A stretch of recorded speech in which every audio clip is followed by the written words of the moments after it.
Yeah. You just said into your late 30s. Are you 40? I'm 36. 40s? Okay. Sorry. Right. I just passed 35. That's late. No, I was going to say, if you're in your 40s, you look like that, like, give us your secret. My dad's an alternative medicines doctor, so I take tons of vitamins. And you should see my mom. My dad, like, my dad also looks super young. It's crazy. But he like, when I was growing up, I took like sun chlorella every day, which is like spirulina, broccoli powder pills. Yeah. So yeah, How come we don't have abs? Taco Bell. Right. There's the answer. Yeah. Driving in Taco running Bell into cops at Taco Bell at 2 a.m. We do not need to discuss this anymore. Oh, that was the other. Where your abs, sir? Yeah, sorry, I don't have Late them yet. night people, after they go out, they eat before they go to bed. And your body, if you eat at 2 a.m, you don't break it down. That's the one thing I haven't given up. Yeah, but I get end your at 3 lifestyle. a.m. Yeah. You end your job at like some ridiculous time, 3 a.m. and you haven't eaten the whole time you were working. Yeah. Like if you don't eat, like it's kind of like torture. It's hard to come down from the shows afterwards. Like Vegas, I'll rip through my mini bar.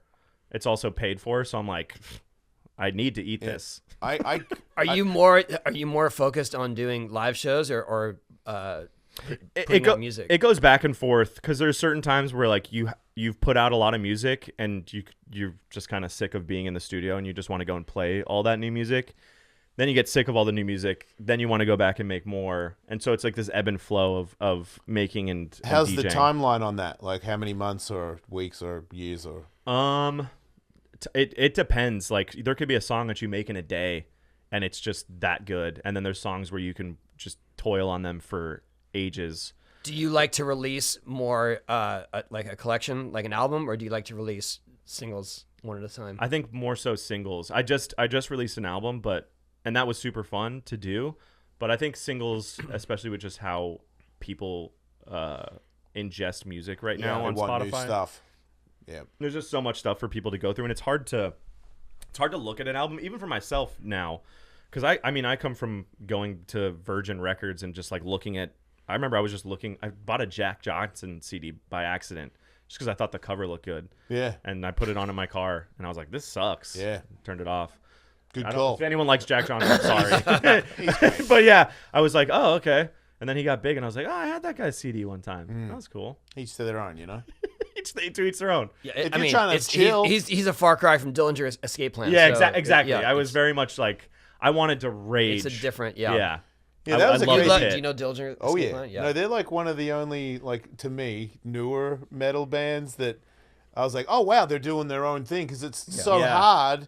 You know, you got power chords, you know, and like AC/DC and Metallica and all these people that Ozzy, they kind of took all the greatest basic power chords, and Dillinger was just like so tech. They're like the only band that really did a good cover of Resnos too. So. Oh, they did? Yeah. I haven't heard that. That's pretty sick. Yeah, I didn't know that. Oh wow, I got to listen to that. They toured with Nine Inch Nails. I'm super nerd, so they toured with Nine Inch Nails. Actually, in Australia. I didn't know that they did that. Yeah. Mm-hmm. I saw them at the what was it? The El Rey. I think they were playing before the Blood Brothers or something like that.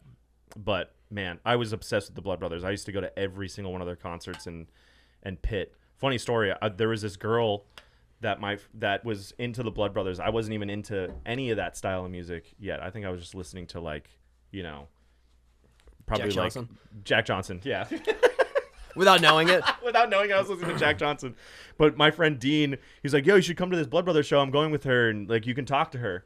And then they ended up hooking up at the show, and I'm just standing there like watching the band, and I was like, you know what? Fuck yeah. And then I just started like bouncing around, and then I went in the pit, and I was like, I'm going to every one of their shows. And then I just had a deep dive into like I started listening to like crazy weird. Have you ever heard of this band called X Models? It's the most experimental. Like there's a 30-second song that's just like that's actually what it sounds like. I'm not even kidding. They're beat booping all over. Yeah, they were beat booping. Right. But with reverb. Right. That would have fit in there. That way. Yeah. 30-second song is that was their 5-second song. That's pretty lazy. Yeah. The funniest thing about I still have it and I'll still play it. And the funniest thing with it is it cuts off too soon. So like the reverb sounds for a bit and then all of a sudden it's just dead silent. So it's really funny to end my sets with it, which I do. Yeah, I think that's all. That makes like because like you know people love your music, but having fun I love having fun. Yeah, I think it's that like- comes from like the just being a crazy kid when I was growing up. We It did goes horrible such a long things. way, man. Like to enjoy your music and get a laugh. It's Yeah. like, and everybody else is in on it. It feels good to Yeah, be a it part does. of that. Yeah. I love making people laugh.